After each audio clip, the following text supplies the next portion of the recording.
आपको कुछ नहीं आता है, you know, you don't know that what world is going through. It's always a pleasure to interact, mingle with the former students of Children's Academy, to know about them, their successes, their achievements, and the emotion that they carry for their alma mater, Children's Academy, in their hearts.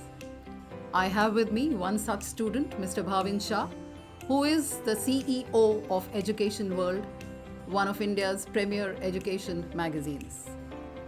Bhavin today shares another bond with Children's Academy, and that is he's a part of the parent community with us. So welcome, Bhavin. How has been your experience with Children's Academy? What about your early days?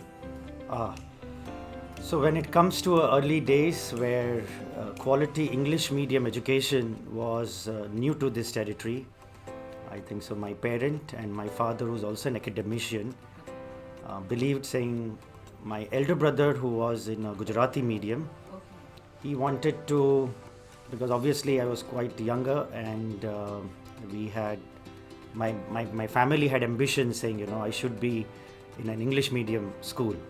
And that's where Children's Academy, which happened to be neighborhood during those days, was a decision that was taken. And to be honest, I think so my larger memories with Children's Academy has always been striving for excellence in education. At the same time, much thrust on the academic excellence.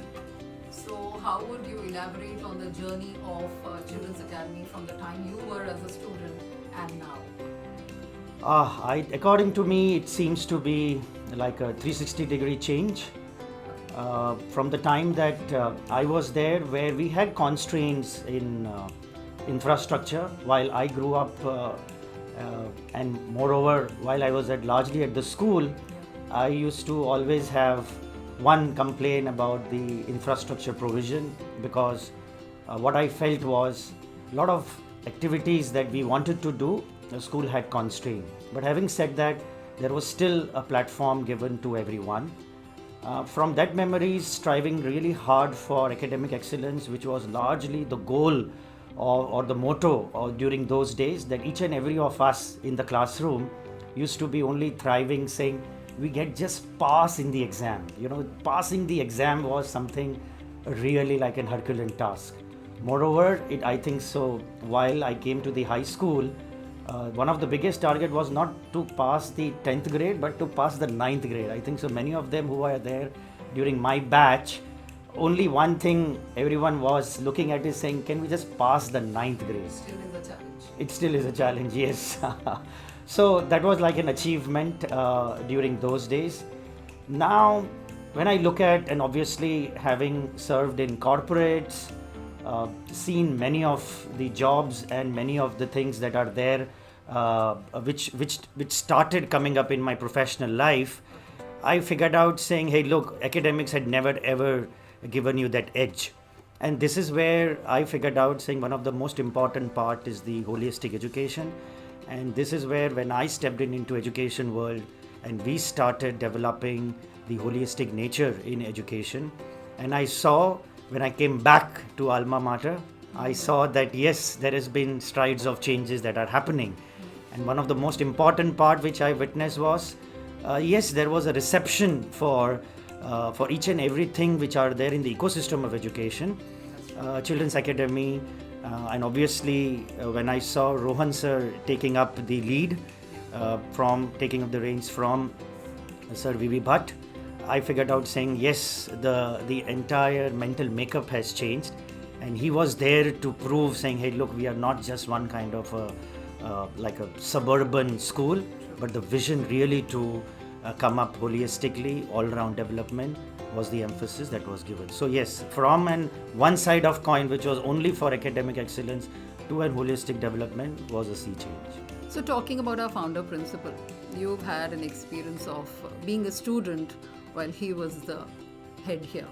What is your early memory of Vatsa, as we lovingly called him? I think so. He was a persona. Obviously, during as a student, I mean, if suppose like looking at the photograph itself, you feel like very attentive and thrilled and sometimes very cautious. One of the very important aspect that I during my childhood I have witnessed. Uh, he was very committed for anything and everything for the child development that he would wish that a child should get. He was very committed to it, and probably now if I have to recollect his legacy of being into an education family, that really, now if I have to really analyze it, that was that persona which used to come in, because it was very rare during those days that you meet an education family, who have come from the legacy of being educationist in their family and taking forward the legacy. So one of the important aspect which I witnessed was his commitment to give best education. Moreover, during those days, because this was almost the suburbs where largely you may not have that kind of aspiring parents. These are the parents who would have migrated. He was what I hear and what I've seen is he has gone home to home to explain, saying, hey, look, this is something that your kid should be there, and this is what I'm going to do. So I have seen him traveling home to home, explaining about the school, committing to the parents, saying, hey, look, this is something that this is going to change the life of your student, and you should believe me that I'm going to really establish a state-of-the-art institution. And most important part for him was always emphasizing on the teacher quality, which something which I believe, and now being a professional and having seen this sector very closely, and probably I'm one of the few individuals who have traveled exhaustively and been one-on-one with education campuses, sizing to more than 4,000 institutes plus. I see that was a visionary, or that he was a visionary, that he would have given emphasis of teaching quality, teachers, and taking care of teachers was something that I think so family has got in inheritance, and he had that emphasis that teachers only are the key pillars of an education institute. Absolutely. So that was about the 70s and 80s, if I may say. And you spoke about your profession and the kind of work that you are doing in your profile as the CEO of Education World. You have access to, one of the premier schools, and in fact the best of schools in India, and not just India, in Mumbai as well. So what brought you back to be a parent as well? You took the admission of your child in this school. What is it that made you do that? I think so. This was a secret question which I was dodging since long, but this historic moment, I would like to admit that. Anyway, there was an excess, but it's not that I could have gone everywhere.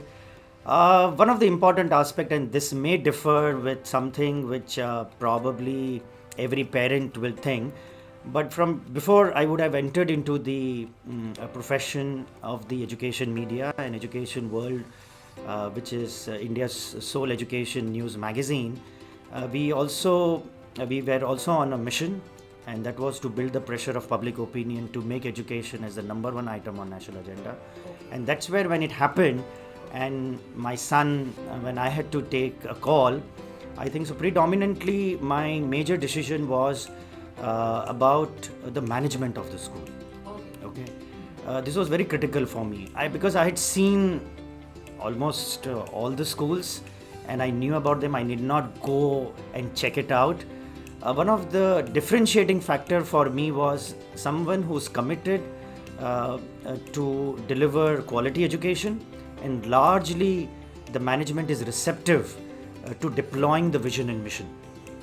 It was very rare, actually. The finer nuance of this sector is people have a lot of statements, people have a lot of which is encrypted on the brochure, you will have a lot of pretension. One of the important aspect is, unless you don't meet the management, know the management, you won't know that really whether they are going to deliver. Okay, and there are these finer lines which are always there. There are fine lines which are there which really differentiate from good, better to best. And only from good, better to best can happen if the management's commitment is there, and moreover, the management which is running the school and fully immersed with his own family. This was a rare combination. I would have traveled miles if at all I would have got something like this. But something which I got near, I had no brain to apply, and I just had to decide. So let's just talk about good and the best. And you have the opportunity to touch base with the good and the best schools and the kind of pedagogies that they employ in their, to deal with their curriculum. And of course, you have seen it here at Children's Academy as well. So how would you compare the education imparted at Children's Academy vis-a-vis those schools, the best schools? So again, this question brings me when we started so we were pioneers, as you know, to do the ranking methodology, and the whole thought of Education World India School Rankings with me, my co-founders Dilip Thakur and Sumya Yasmin, when we sat together, it was again during my days where as a parent I was thinking about how would a parent, if they want to take admission in a school, what were the methods that typically in India one would follow. And we all have witnessed that the methods were something like you go to a school, or probably in your apartment, if 5 students or 5 parents are sending to one particular school, the 6th and the 7th would join, right? Or largely you would go to a school, one would say, hey, look, this is the form. I'm not going to explain who am I, what I'm going to offer. If you want to take the admission, take it or leave it, right? Yeah.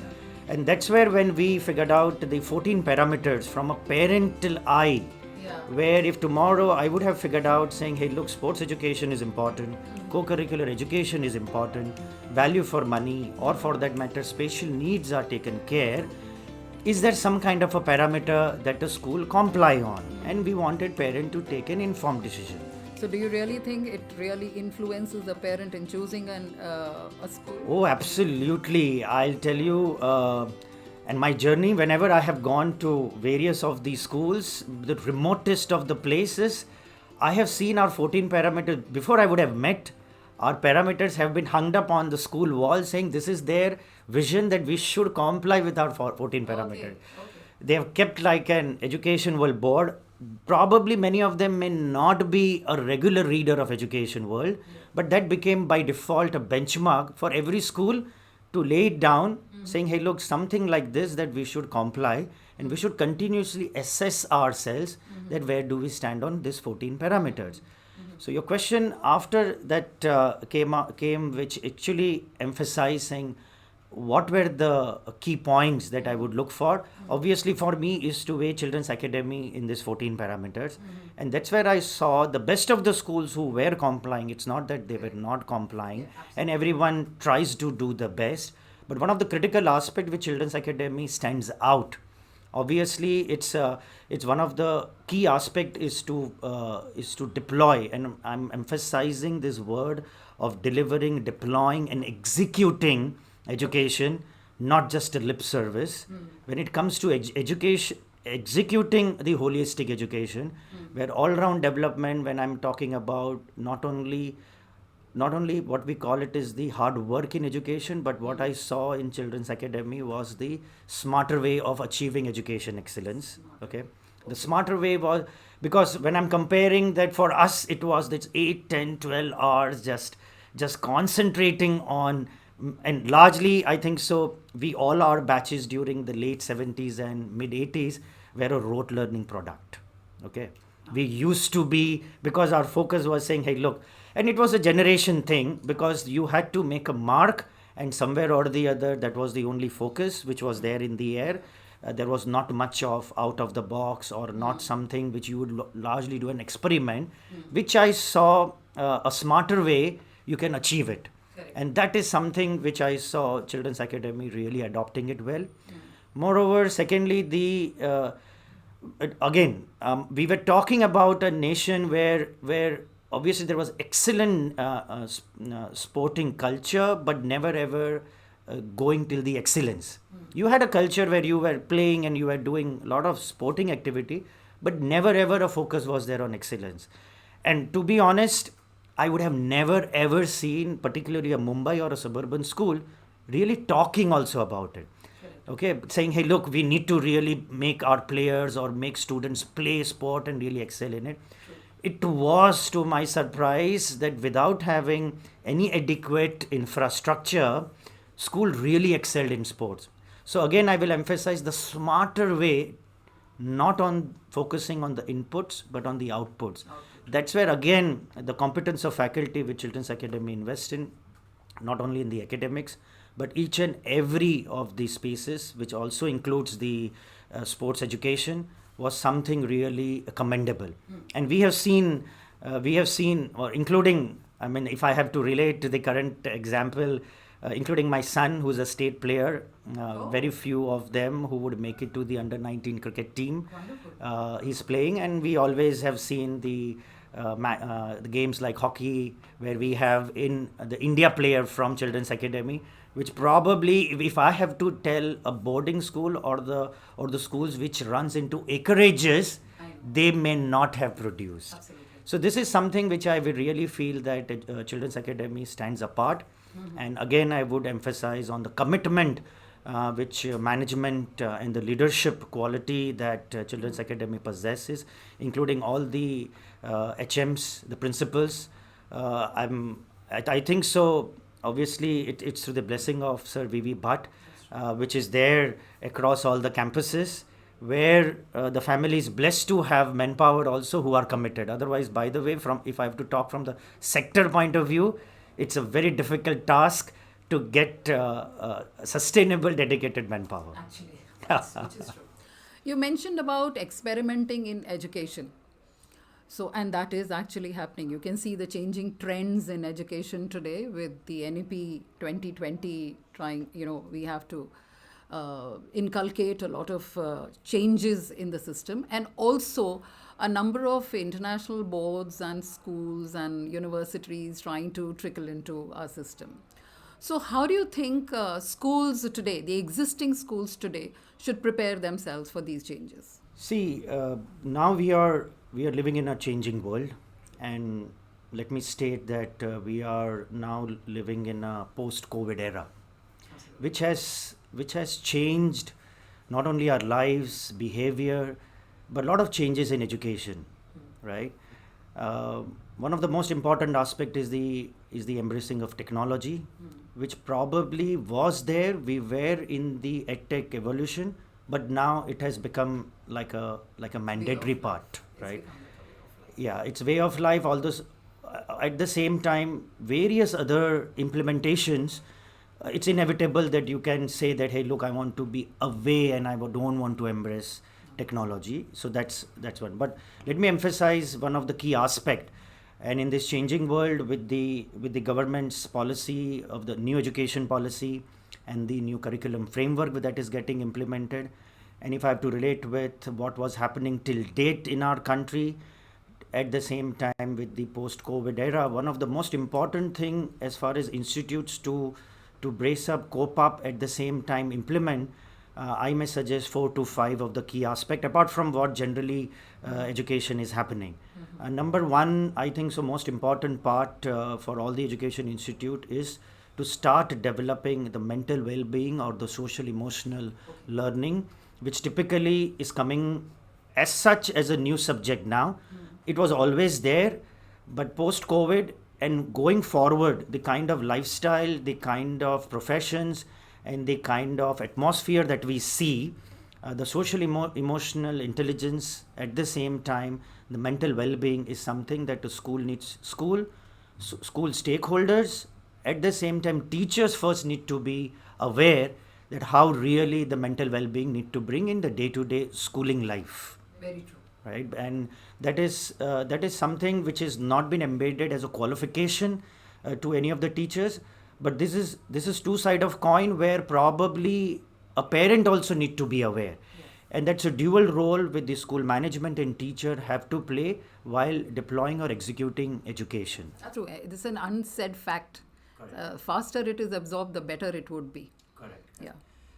Number 2 item for me would be largely to do anything with critical thinking and problem solving skills, which per se again is not a subject, but this is something which has to be incorporated in each and every subject. And while we were talking, or during my days, we used to be excited when you used to go to lab, or the culture of labs was there. Gone are the days where school are only concentrating on saying, hey, physics, chemistry and bio lab.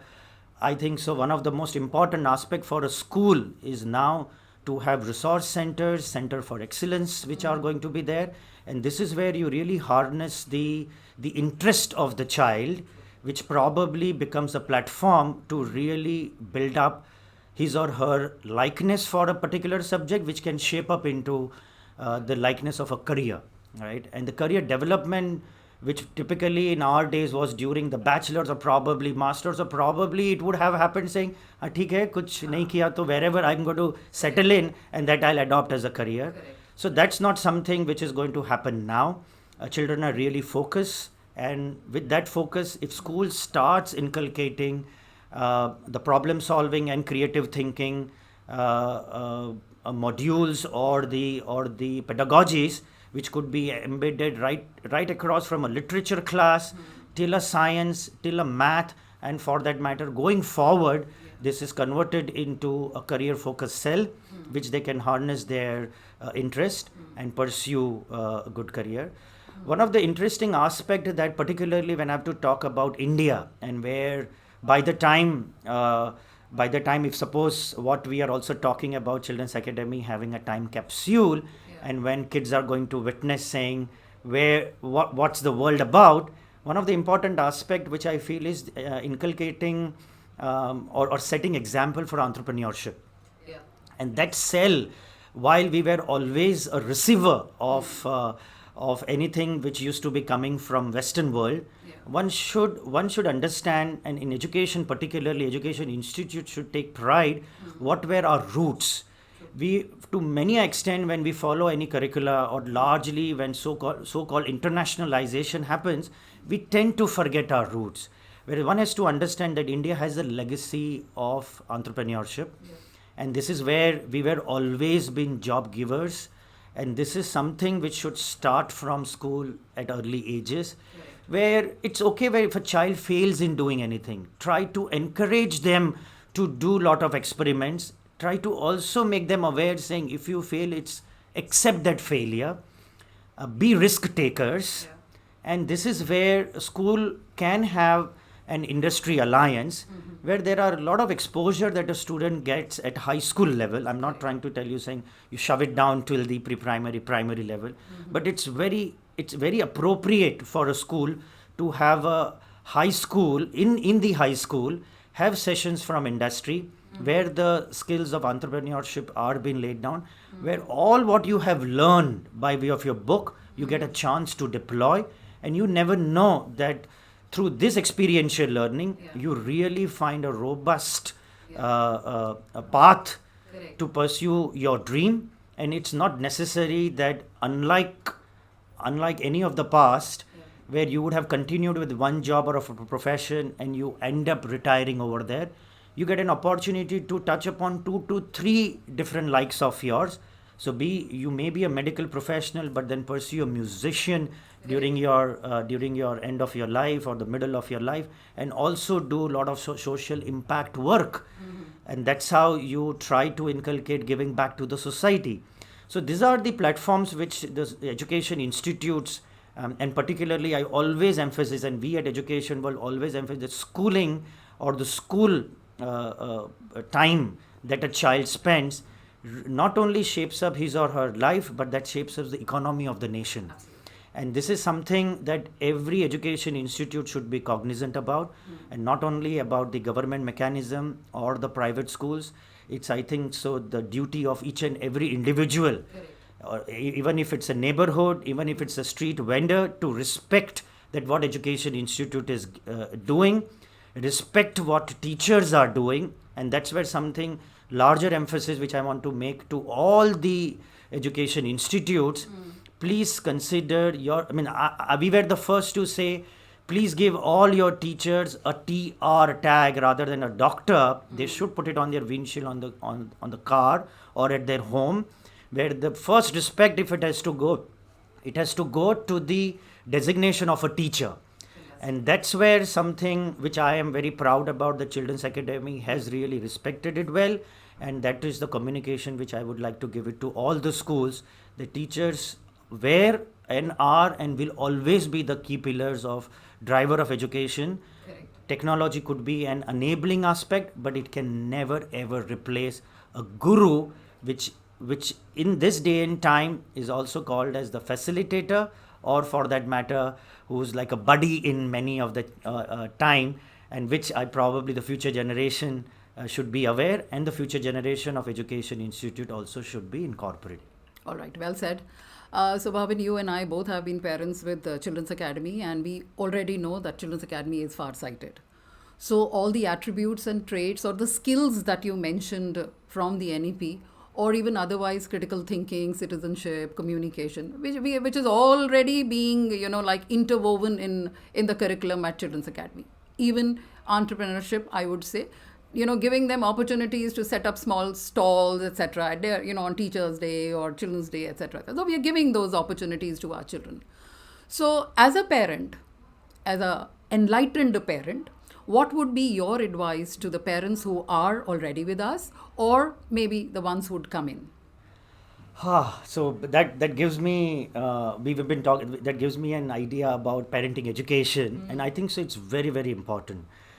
Though irrespective of a learned parent, so-called qualified parent, when it comes to them to really think about education, first and foremost, my piece of advice, if I may have to say so, is please do not shove your what you can say is you've not completed or whatever you have not achieved in your life. Don't see that happening with your or giving that kind of ambition to your child, right? Don't just your uncompleted wishes. Your children are not here to complete them. Please try to understand their personality. May it be an introvert or an extrovert. Cohesively work with the Teachers Education Institute to bring out their personality, embrace who they are, and try to listen to them, try to be with them. It's not necessary that Education Institute, when you send your child to an Education Institute, from the gate that they enter in is the responsibility of only a school. Like we say in education world, the real education starts at the dinner table, and it starts with you first. No matter that you are in a day school environment or for that matter a residential school environment, see, the best thing that you would have done to your child is to gift education and also to choose the right education institute. Correct? So when you have done and when you have thought about giving that best gift, please don't just make your gift as a parcel and pass it on. Yes. So cohesively working, and that's equally important for your education. And when I say education, is not just your a literary word of education. You also will reflect upon lot many aspects that the world is moving through education, through your child and through your education institute. So may it be lot of inclusion that Education Institute does. Correct. By way of activities, by way of their vision. Unless and until they don't be a part of the vision of Education Institute, you may not see your child flourishing in the world. Absolutely. And that's where one parent would realize that whenever they have defeated this purpose, they have seen wider gaps between the so-called generation that happens. And we have seen at high school largely a child would come back to the parent and say, "Aapko kuch nahi aata hai, you don't know that what world is going through, and probably you are not at all updated." So if that you don't want to happen, then please stay connected from day one. Yeah. It may not take like full 12 hours. It may just need 12 minutes to be there with your child. True. And that would be effective. So that is Bhavin Shah, an achiever and a proud parent, a very, very successful former student of Children's Academy, who believes that Children's Academy not only offers holistic development, holistic education to the children, but also does it the smarter way. Thank you so much, Bhavin, for joining us. Pleasure to have an interaction. Thank you very much.